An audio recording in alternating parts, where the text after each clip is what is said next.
right, everybody, welcome back to Premium Picks. Today we are going to break down UFC Fight Night Vettori versus Cannonier. Before we do that, let's do a really quick recap of last night's UFC 289. The big things were our big tickets. We had to cancel them. We had a lot of money on Imavov and Dariush. The second that Imavov fight was ruled a no contest, we were talking, and I even sent messages out to some of the people who I know how to contact, who I knew were tailing our bets. I have a WhatsApp group. I said, guys, retract that bet right now. No point of rolling that kind of money on just Dariush because you're not even doubling your money. So the plus money was gone. I didn't want to risk it all on Dariush, so we did retract those bets. Thank God. The Imavov situation, that sucked because we were spot on. He was doing exactly what we thought he was going to do. He was in complete control of that fight. So that was pretty unfortunate.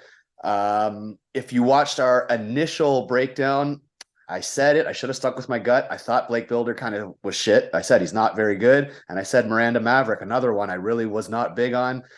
And I ended up playing both of them in a small parlay. Not the end of the world. It was a small ticket. So obviously that one lost.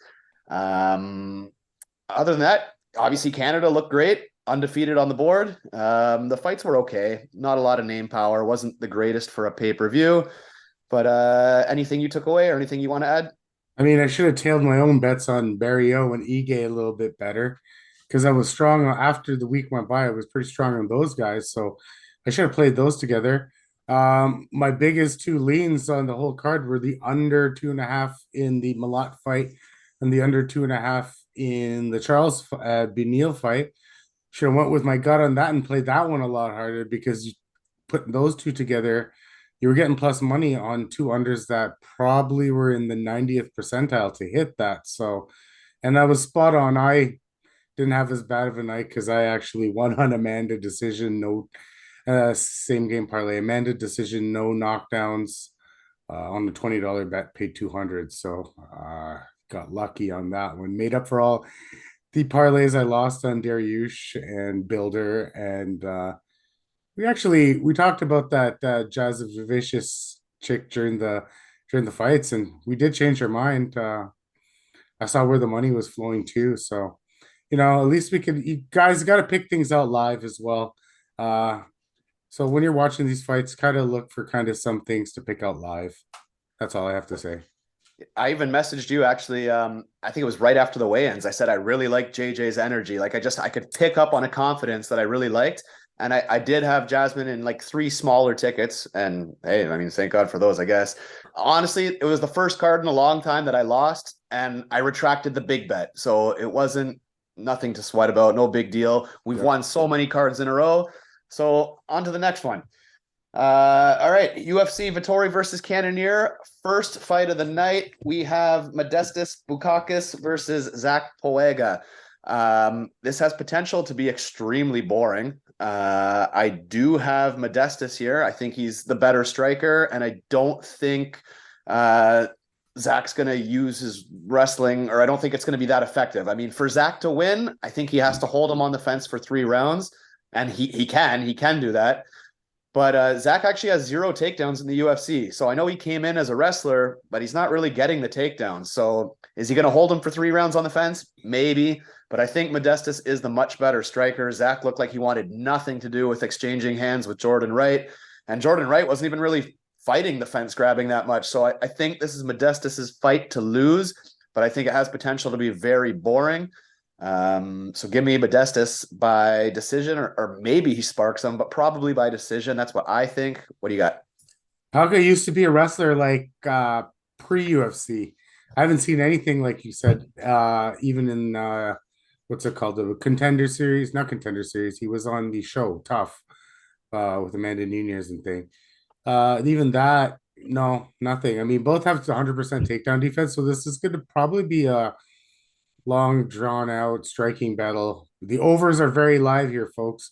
Over 1.5, over 2.5, very live. But yes, you're spot on. Modestas has the better striking. He's more technical. Both are fucking low volume though, so like it's hard to trust either one. But if it's going to be a stand-up battle, I'll trust the technician and Modestas a little bit more than Zach Pauga.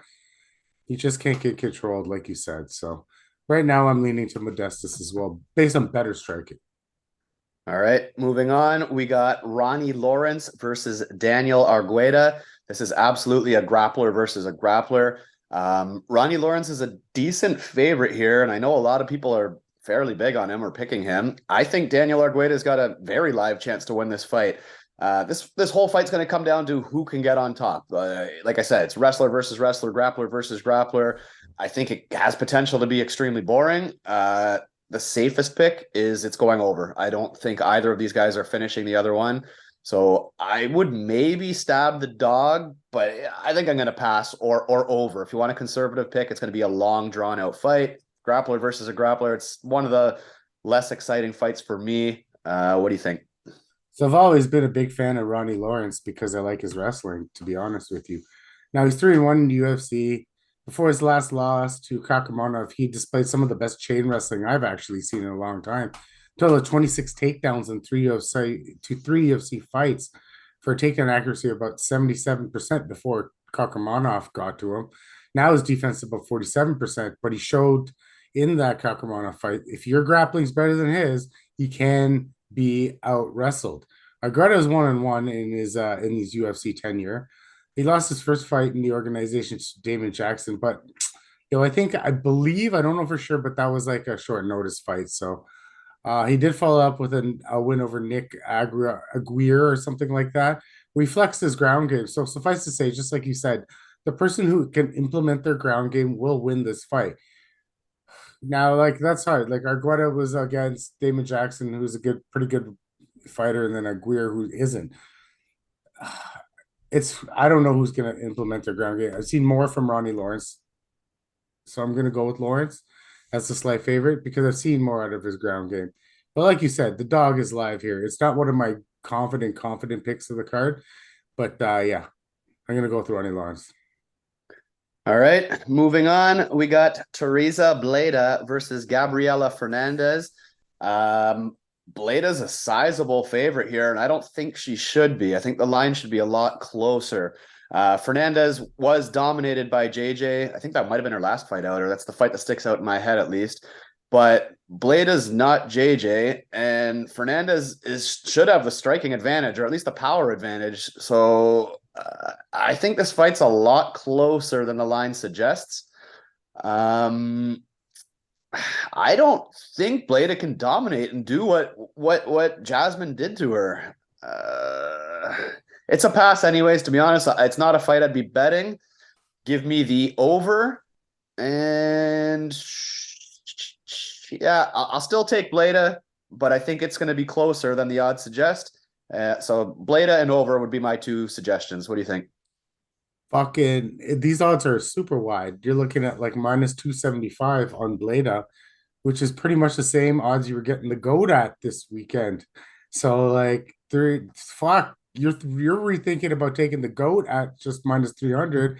How the fuck are you supposed to take Bleda at minus 275? So it's either you take the dog or pass. I mean, Bleda's a grappler. Fernandes is a grappler. I believe she was a champion in LFA. I'm not too sure, or Invicta, one of those things. So I mean, fought Jasmine. Yes, we know how good Jasmine is, but she's not great, but she's good. But the other girl, Bleda, fought Natalia Silva, so she's good too, right? Oh yeah. So yeah, so both these girls have fought someone that's pretty good. So it's not like they're coming here like fresh meat on each other. So I mean, Fernandez has all the measurables in her favor. She's the bigger person. She's the more big-bodied woman. I mean, at fucking plus 200, if you're going to take a shot, it's her, or you don't play this fight at all. I don't even know about the overs on this fight because these girls are so low level. You never know. Like Fernandez is a big girl, could knock her out, could submit her if she somehow gets on the ground. So I mean, they're not 100% over. It's just fighting all is just fucked up. I'd take the dog or just pass. All right, moving on. We got Felipe Bunes versus Zalgas Zhumagulov. I actually don't understand this line. Zalgas is the favorite, and anytime this guy goes the distance, he's losing. So you might as well bet on the other guy because the judges hate him. Felipe, I think, is the more dangerous fighter. He can finish you with a submission. He's got decent enough striking. Like I like Felipe in this spot, to be honest. And like I said, even if Zalgas is outworking him, he's going to get robbed by the judges anyways. The judges never give this guy the decision. It's a pass for me, but I definitely do not like Zhumagulov as a favorite. So yeah, I'm not betting it, but I don't like Zhumagulov as the favorite. What do you think? Well, minus 150. That's not bad for Zhumagulov, considering the guy hasn't even fought in the UFC yet, right? He's a debutant, right? So, like, there's actually no UFC stats on this guy. So, break it down. I mean, I looked at some tape. He looks like more of a grappler. The striking is not that great. And Zhumagulov, I don't like him. I know the judges don't like him, but like, this is the spot where he should roll. I mean, that last fight, who is it with? He fought a couple fights ago, not Charles Johnson, but the other fight that he fought where he was a bigger favorite and he fucking retired after. Yeah, it was Charles Johnson. Charles Johnson. Yeah, so yeah, I mean, yo, he for all intents and purposes, he won that fight. 119 to 115 in the strikes plus a takedown. Yo, the if he puts up anything close to that volume here, or like even 90, he's gonna beat this Bunes kid. And I think the books are actually down on him because they've got that shitty judging baked into the fucking in the line here. So yo, I'm gonna take him this week because if he can't beat this guy, I don't know. Then I don't know. Like this is it. I mean, this is like he's better than him. He's better than Bunes. He's better than this guy. He is. He is. I've seen him fight. He's not like complete shit, right? So like he's better than Bunes, and minus 150 doesn't reflect the amount of fights he's had in the UFC versus this kid. That's all. All right, moving on. We got Carlos Hernandez versus Denis Bondar. Hernandez, great grappler. Bondar is a really good wrestler. I think he'll be able to keep this fight standing, I think for sure, or he could be the one on top. And I don't think he's going to get submitted from top position. And I think he has the better striking. So I really like Bondar in this spot, and he's the underdog. You're getting plus money on him. I think people are seeing, or maybe the bookie saw that he lost his last fight to Malcolm Gordon, but that was a freak injury. Like you don't know the way that happened. This guy actually has a lot of hype around him. He's supposed to be a machine. He has a win over Steven Erceg, who looked great yesterday. So I mean, I really like Bondar in this spot with the plus money. I expect this line to flip. I think he's going to end up the favorite come fight day. So I actually did hammer his line a couple times in a few bets. I'm not betting big this weekend anyways, small card, and I'm not even sure if I can watch this one to the full extent. But I do have Bondar on a couple plays already. I do like him in this spot. I think Hernandez is going to struggle. He's not going to get on top. What do you think? Well, the guy doesn't have the wrestling to employ his grappling. That's the problem, right? And Bondar, like from what I watched, is the shit-eating wild man out there. He's a pressure fighter, goes right after it. Volume, striking, the wrestling, the whole caboot. He's not the safest guy when he's pulling all this shit off, but you know, sometimes you don't have to be safe if you're that kind of pressure fighter. You know what I mean? Just the absolute pressure, just like breaks your opponent. Anyways, I think Hernandez lost the fight 2 fights ago. Who was it to? Nascimento choked him out. Nascimento choked him out, but his first fight in the Dana White Conspiracy Series, he won.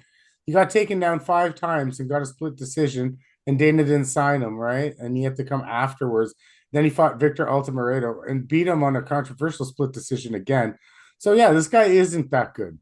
He isn't that good. Bondar, we never really got to see what Bondar was about. It was a freak injury against Malcolm Gordon. He did take him down pretty fucking easily, to be honest with you. So you know for what?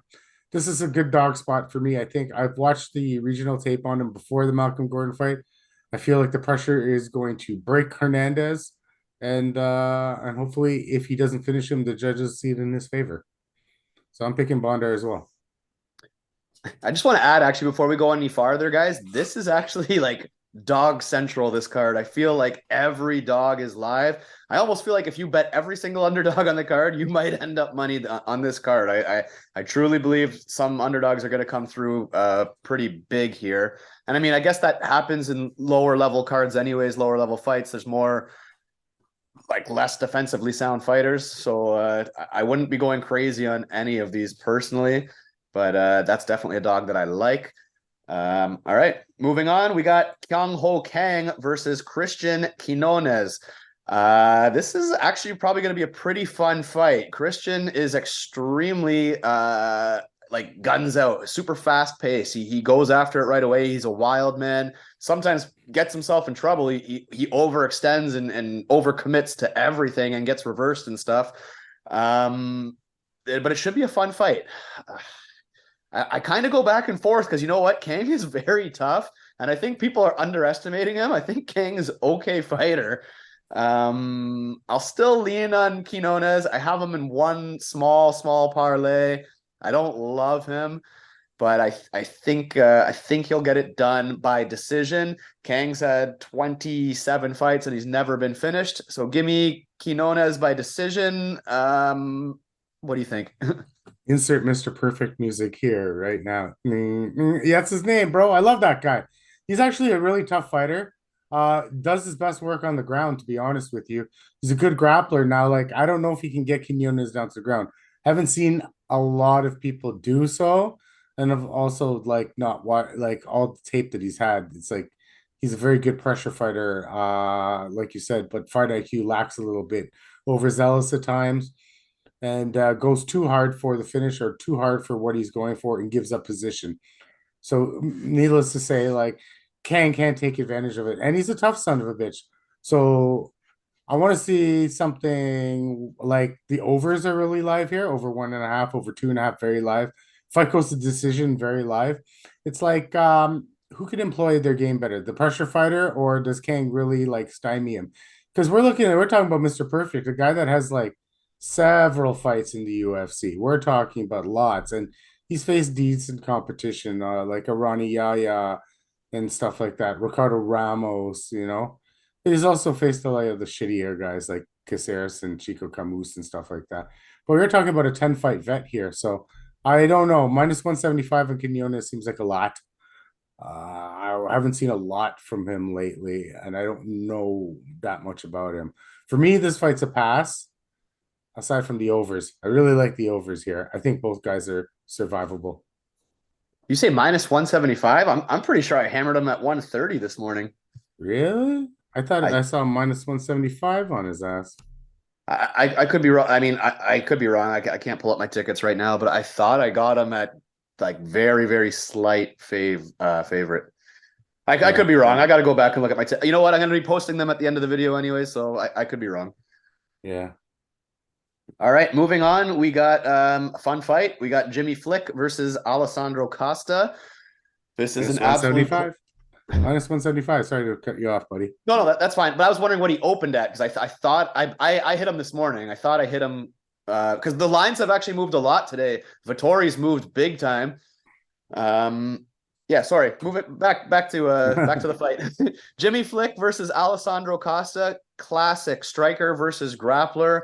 This is one of my most confident picks on the card. I think Costa is going to spark Flick. I think it's going to be he's going to make it look really easy. Costa, I think, is a good prospect. He's hungry. He's a BJJ black belt as well. So I know Jimmy Flick is pulls out some pretty cool submissions, but I don't think he's going to get a submission here. And he offers nothing on the feet. So Costa throws hard. I think this is a terrible fight for Jimmy Flick. He already retired once before. Then he came back, and I think he got finished in the first round to Charles Johnson, I think. Yes, So I got Costa all day here. I'm assuming his line's going to grow. So again, he's a guy I hit right away. But it might even be better to wait till Thursday for the prop so you can get that knockout and get better value even because I don't think that this fight's going the distance. I think he knocks Flick out quite easily, I think. Maybe that's just me. What do you think? No, I'm with you on this one. This one's a pretty sharp pick because 87% takedown defense for Costa. Flick's only path to victory is to get it down. He doesn't have the greatest wrestling in the first place, so it's going to have to be a scramble. If Costa's on his game with the striking, there is no scramble. That's the way I see it. Jimmy Flick loses this fight. And yeah, there's no analysis needed for me on that. Everything just points to Costa. And Costa, very rare for that weight class. This guy's a finisher. He hits hard, man. So like if Charles Johnson's knocking you out, and don't get me wrong, no disrespect to Charles Johnson, but I think Costa's got a lot more power than Johnson does. So I see this as a terrible fight for Jimmy Flick, but it should be a fun one while it lasts. Moving on, we got Raoni Barcelos versus Miles Johns.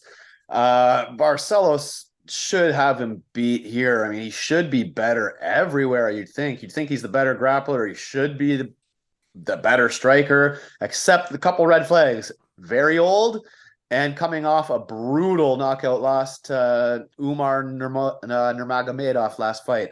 And that was a brutal knockout too. So, I mean, it's a little sketchy. Like I said, old, coming off a knockout, but he should be the more technical fighter. Maybe I'm wrong. I think I think you normally like Miles Johns. Maybe am I wrong, or you normally like him or something? I don't know, but I like see him Barcelos against here. like depends on the fight. Depends The who he's person fighting, of course. yeah, but What do you think here? I think they kind of mirror each other in the sense of the way they fight. So Rowney's got takedown defense of 93%. Miles got one of 92. So that means in my eyes that they're gonna strike this battle out.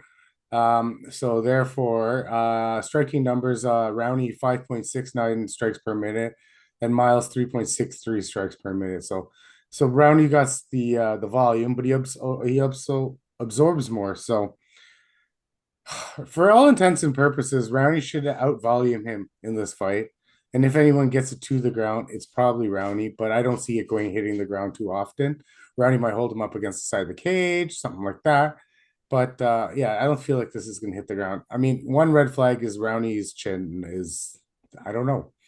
He got stopped pretty hardcore last time, and he is getting old. 1984, that's when he was born. That makes him what, 37? 37, I think, maybe even older. But I like think he's 39, I think. I could be 39. wrong. I don't fucking know. I can't do math. Obviously, can't do math. So yeah. So I mean, he's late 30s. Let's just say that, right? And then I don't think that's the reason his chin goes. It's just the way he got knocked out last time. But now that put in perspective, like Miles Johns doesn't really knock people out either. It does all the time. I mean, yeah, he throws with bad intent and stuff like that. I feel like Rowney wins this fight 8 times out of 10. I don't know. What is he at here? 225. So he's sitting at about 60%. That's about right. I like Rowney. Volume. I think if you're on the Miles John side, just because he obviously the odds are good if you like him. He's the a big underdog. But I think if he's going to win, it's going to be by knockout. So if you're going to pick him, you're probably picking Barcelos to get chinned again. But Miles John is not Umar. So I think Barcelos should win this fight. And if he doesn't, he should retire. Yeah, YOLO. I'll put him on a YOLO, but I'm not going to have him as a big part of the night.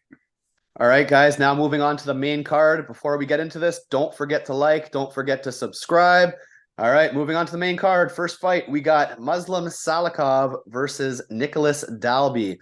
Salikhov describes his style as Kung Fu, Dalby as karate. So this is a striker versus striker. 39 versus 38, two older guys. Salikhov's record looks great. 19-3, a ton of finishes. Going through all his knockouts, he has 6 spinning knockouts. 4 of them are spinning back kicks and 2 spinning back fists. Like, that's crazy. Who has 6 spinning knockouts? But look at who he's fighting. Like, they've set him up with strikers every single time, and low-level strikers at that. On top of that, Salikhov gas is so bad. Like, some of his fights, like, I don't trust him at all. I don't like him as a big favorite. I don't like Dalby either. I find Dalby extremely boring. For me, the fight is a pass, or I would play the dog and just say, hey, Salikhov might gas, and Dalby kind of thrives in those boring, drawn-out fights. So give me the over, and if I had to make a bet or had to make a choice, I'd stab the dog as more of a Salikhov fade than liking Dalby. I don't like Dalby by any means. But give me the over. What do you think? So Salikhov has a lot of wins. I was looking right here. But yeah, man, he's so low volume sometimes, though, right? and his losses are to Leach and Alex Garcia. And even in his wins, the most you're looking at is 63 strikes, 62 strikes, and he has to employ some middle of the pack wrestling game. So it's so, and his fight's so boring. He did beat Andre Fiallo, which was a surprise to me, but Fiallo turned out to be a bust. And he did beat Francisco Trinaldo and Aleski DeSantos as well. So those are two good wins. But Nicholas Dalby actually showed a lot of volume in his last fight against Warley Alves. He 119 strikes. His takedown defense is 65%. So if he can stay off the ground and he can replicate that, volume, then he should win this fight. This fight is so boring, to be honest with you. I think it could be a snooze fest. The overs are live here. I've been saying that a lot this card, but I feel like the overs are live on a lot of these fights, except for the next fight where the over is not live for. But yeah, I feel like the best bet here is overs. I'm not taking Salikhov at minus 200 plus. I don't even like Dalby at whatever he is. The overs are my play here. I don't like anybody. You're 100% correct. Boring fight. Don't like either of them. The only reason I lean Dalby is he's never been finished. So he has a lot of fights too. Never been. So he's got the durability and he's got the gas tank. Salikhov has no gas and he's been knocked out. He showed in that last fight that he is able to put out some sort of volume if asked upon to put out volume, right? 120 strikes is what he threw last fight. Like fucking Salikhov, that's two fights for him at his best. At his best. That's like his best performances are 62, 65 strikes. I mean, he pulls that fucking shit out of his ass. Dalby just has to put up 90 and he wins, right? So that's what I'm saying. Salikhov ain't getting a spinning fucking roundhouse knockout here. No fucking he's chance. Not getting $1 of my money either. Aside if he what's at the overs though. Like I said, I do like I don't see anyone getting finished. Well, Salikhov maybe. He's old and he gasses. That's the only way. Late in the fight. That's the only thing that could happen. Late in the fight. Probably, yeah, it has to be late because Dalby doesn't have that one punch power like Li Jingliang or the ground game like Alex Garcia had. So, oh well. All right, dogger pass or definitely the over. Yep. Moving on, we have one of the funnest fights of the night. We got Nicholas Motta versus Manuel Torres. I think it's 13-2 versus 13-4, both with like all finishes or like over 90% finishes here. They're both live. Honestly, they're both live. At first, I was like, Torres is going to knock this guy out quick. It's going to be over. And he might. But Nicholas has a shot here, too, to be honest. Give me Torres by knockout. Or if you want to be conservative, choose the under. Somebody is getting flatlined here. Someone is finishing the other. This is definitely a finish. At least that's how I see it. What do you think? This is an under spot. 1000%. Especially Torres has been to the fucking second round only once or twice in his career, right? So yeah, this is under spot. This is one of those spots like that Malott spot last card that I should smash. So I'm gonna smash the under 2.5 for sure. Especially if I get it like minus 200. It's gonna be in every parlay or something like that. I don't know. I feel like Torres has the better crisper boxing, not just varied angles and stuff like that. He comes at you from different ways. Problem is, I just don't know what he looks like past the first round, right? Like that's a big red flag. And Motta, his issue is I do know what he kind of looks like past the first round, and it's not that great. I mean, the only time he's been to the third round was Dana White Contender Series. He won that fight, but he still only threw 42 strikes in 3 rounds, which is super low volume. And on top of that, he has been chinned once by the renowned Jim Miller, right? So like that was recent too. Yeah, that was recent. So the only kink in the armor for either guy is that second round knockout by Jimmy Miller on Nicholas Motta. And I gotta say that Torres has better striking than Jim Miller does. Nothing to take away from Jim Miller. Jim Miller has adequate striking for this division, but I feel like Torres has adequate for striking. It's the other stuff that I don't know too much about. So the red flags, the striking battle, the power, the under looks really good. I'm gonna lean Torres because Motta's been knocked out in the UFC. He's shown ability to be knocked out and shown Torres has won his 2 fights. Hasn't fought for a long time, but Yeah, I'm gonna go Torres. I'm gonna go under 2.5, 1000% under 2.5. If you get this far in our podcast, you should smash that under 2.5 here. All right, that should be a fun one.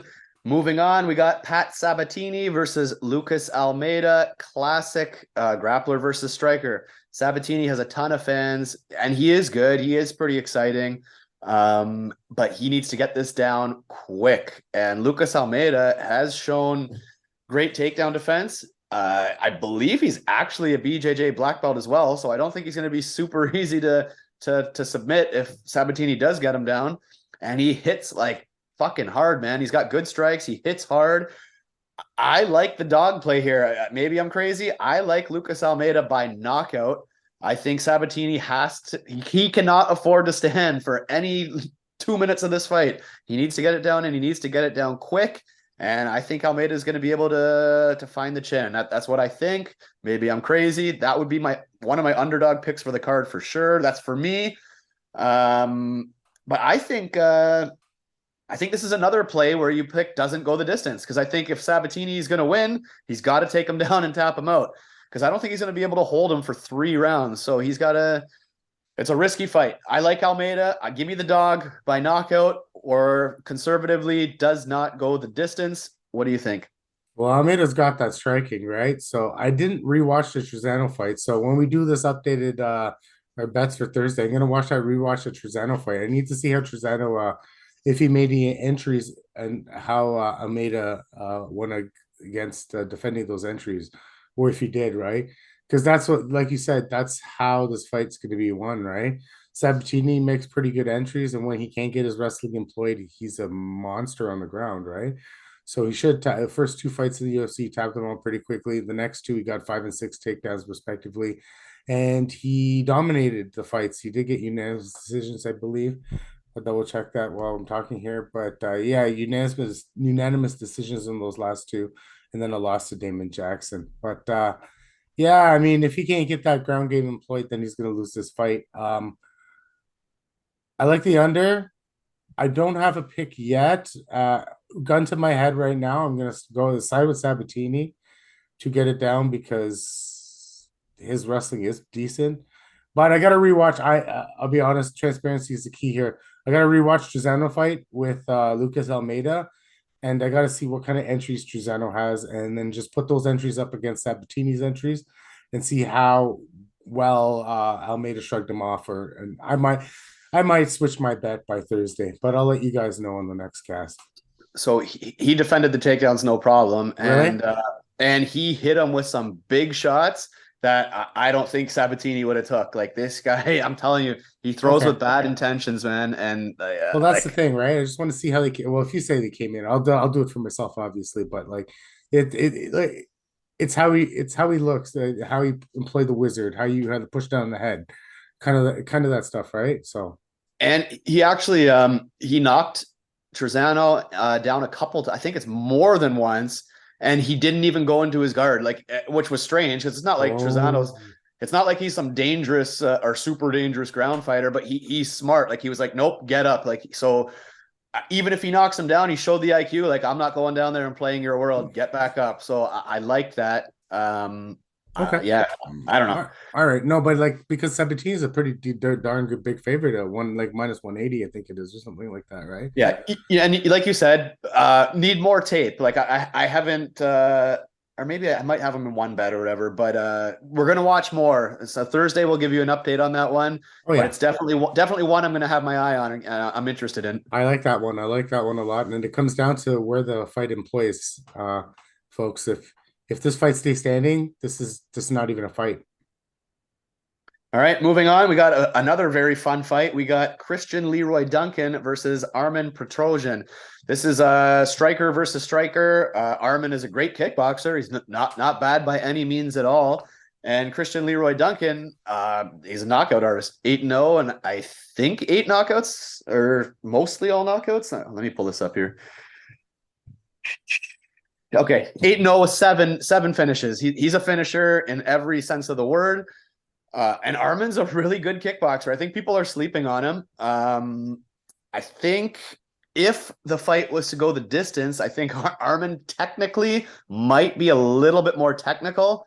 However, he's been knocked out before, and Christian Leroy Duncan is a knockout artist. So give me Christian Leroy Duncan by knockout. Yeah, I think it's as simple as that for me. Christian by knockout. What do you think? He's a powerful, speedy, creative, wild striker, Christian Leroy Duncan, right? You know what I mean? If it's to sum him up. Last fight against Dusko, we can't really look much into that one. It was a knee injury that took out Dusko. Armin's striking is very good. He went up against Gregory Rodriguez. He went up against AJ Dobson, and we're talking about over 120 strikes, right? The only fucking fight he lost was to Kai Borello, and Kai took him down 4 times and knows how to keep people on the ground, and Armin can get up. So that is not a bad loss, right? So Didn't he get knocked out by somebody? no, not in the UFC. This might have been before the UFC because he knocked out Kolev in his Dana White contender series. Then he put against Rodriguez, put down 127 to 61 strikes, lost to Kai, and then beat AJ Dobson. Now he's facing Christian Leroy.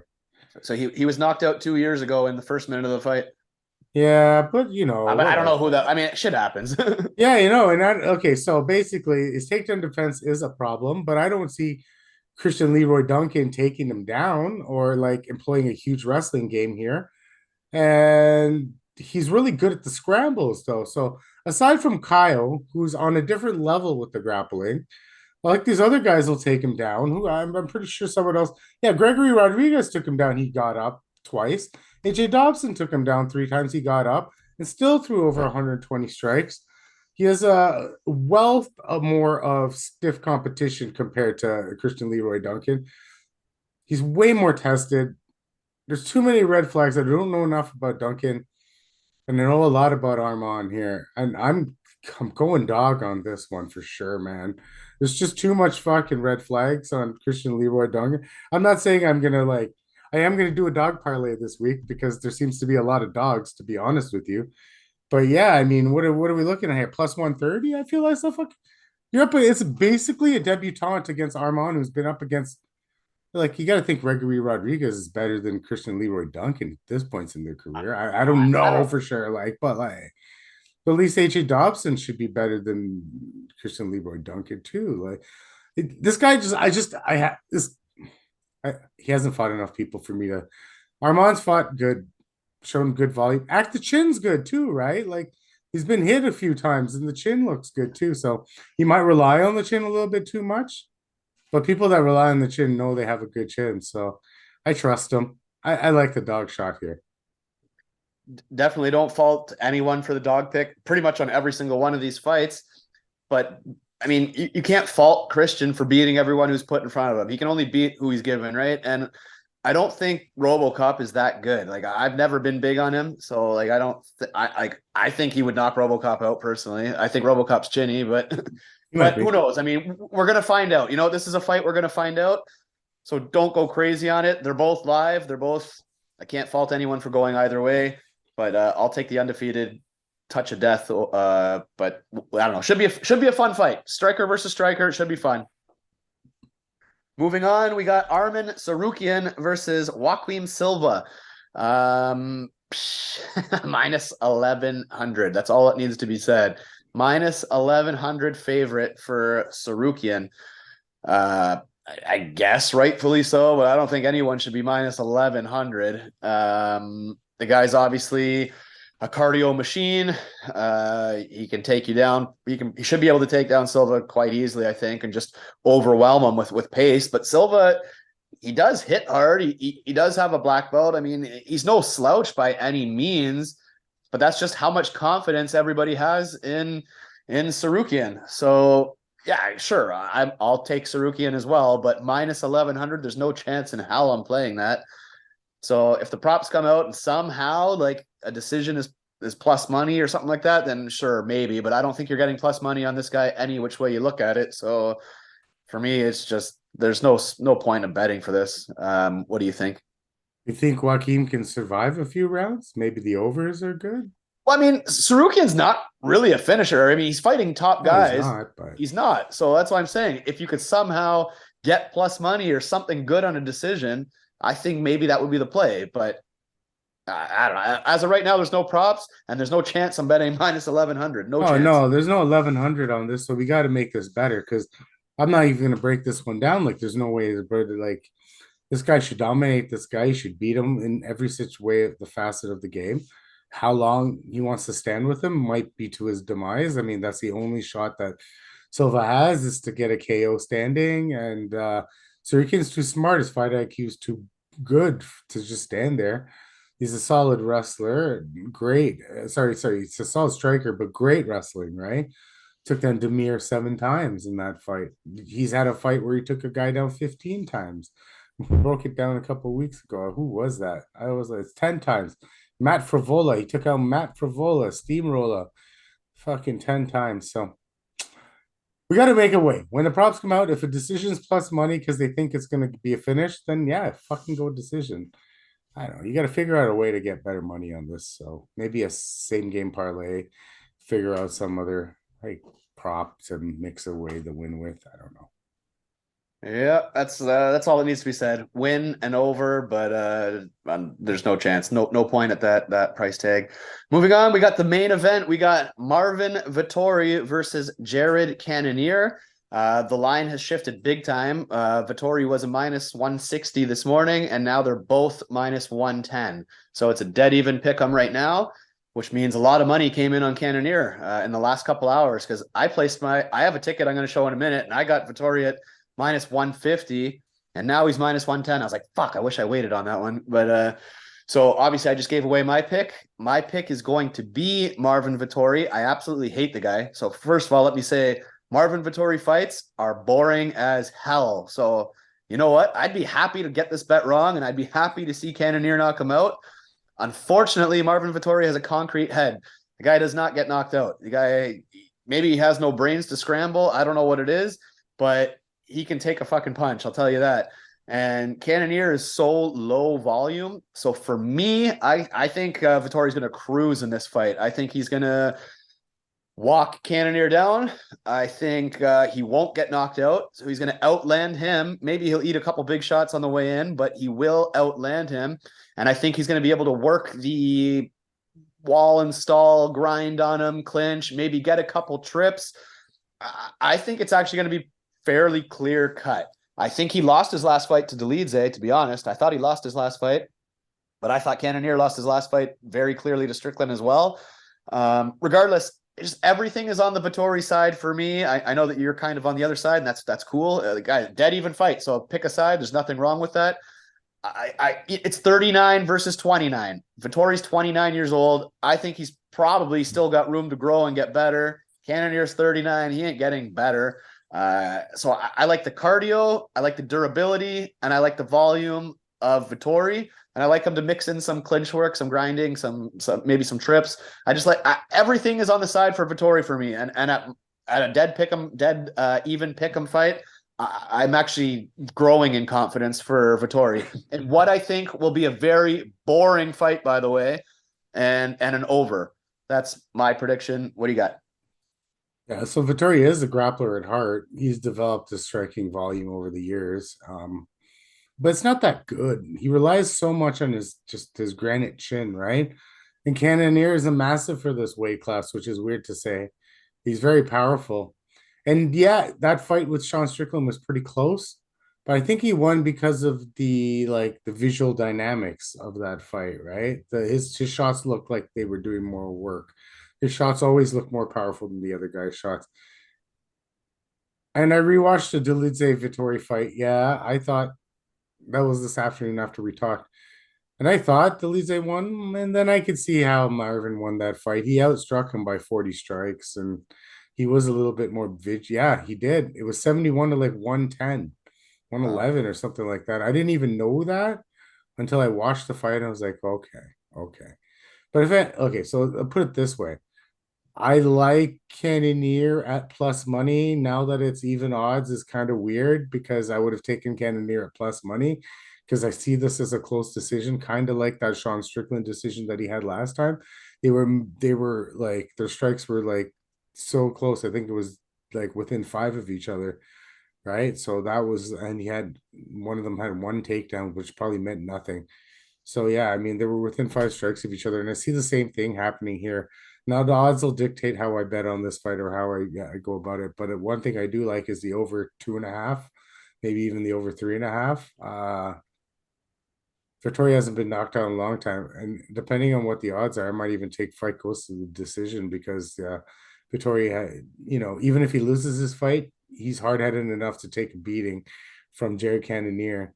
He won't go down. So as of now, because of the odds shifting, I'm gonna go with Vettori because especially, well, basically, I'll put it this way: whoever becomes the underdog in the fight is probably who I'll pick. I think this fight is odd dependent because it's so damn close. And right now it's dead pick'em, so I'll probably pass on it at this point and just take the over. Uh, but if it shifts in one way and the plus money goes a certain way, then that's the way I'll probably go with it. I'm not forcing a bet on the main event this week. There are some good spots. If I win, I'll parlay and I'll force the main event bet like we always do. We're like, we got to have something on the main. So, yeah, right now, Vittori, because of the odds, the way you shifted. When we talked this morning, I was getting plus 140, plus 135 on Jared Cannonier. So, I'm not getting that anymore. So, in a close fight, it's not worth it. Yeah. Vittori's never been finished, actually. I heard you say he hasn't been knocked out in a while. He's never been finished. And Cannonier, his last knockout was Derek Brunson. Like I think everyone's head.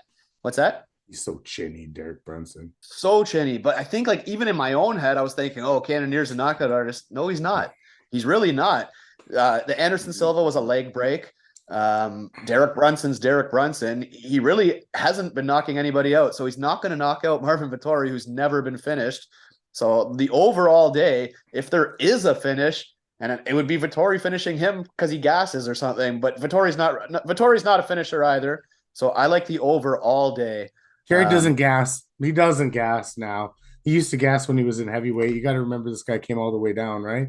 So he doesn't gas now. So I'll give him credit there. The over guys looks like a really good play. So yeah, for sure. This card, a lot of the dogs are live. It might be one of these cards where don't go too many legs on the parlays because there's just so many fights that an upset can happen. It's a good card to play as some singles. Put some of these underdogs as singles. You're gonna hit some of them for sure. Like I truly think there's a lot of good underdogs on this card. I think a lot of them are gonna come through. And like I said, fight nights, lower level fights, they're not as defensively sound. You're gonna get some upsets. So don't go too crazy here.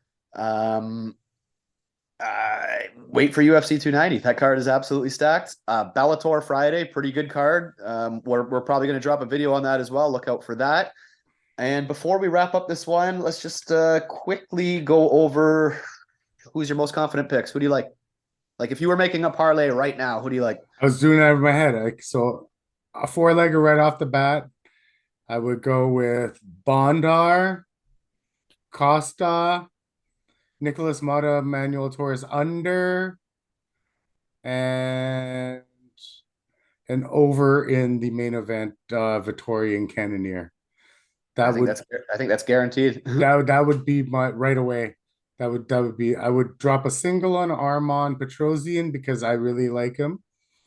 And I'll drop a single on Lucas Almeida. You've convinced me. I was on the fence, but you convinced me. And then I'll find a way to work in Ronnie Lawrence and Zalgas, but they're not my top picks because they're very early in the card. But yeah, the first one I said, those four, I like those four. Okay, guys, I'm going to post just a couple small parlays that I hit this morning. They're not big. I'm only posting them because I wanted to hit them before the lines moved. I'm not telling you to tail them by any means. Thursday, we will drop another episode. We're going to watch some more tape throughout the week, so that we'll give you our more confident picks on Thursday, and we'll give you an update with the bets that we like then. Until then, like, subscribe, drop us a comment. Not all these fighters have a ton of tape. If you know something that we don't, or you have a very confident pick, Let us know. Let us know your locks of the card. If you disagree with us, let us know. Let's talk it out. We love the comments. We love engaging with you guys. And like I said, we've been winning like 14 of the last 15 cards. So we're going to smash again. Let's keep getting it. And look out for Bellator and look out for Thursday. All right. Any last words? Nah, man. I think we're Have a good night, everybody. We'll see you Thursday. Cheers.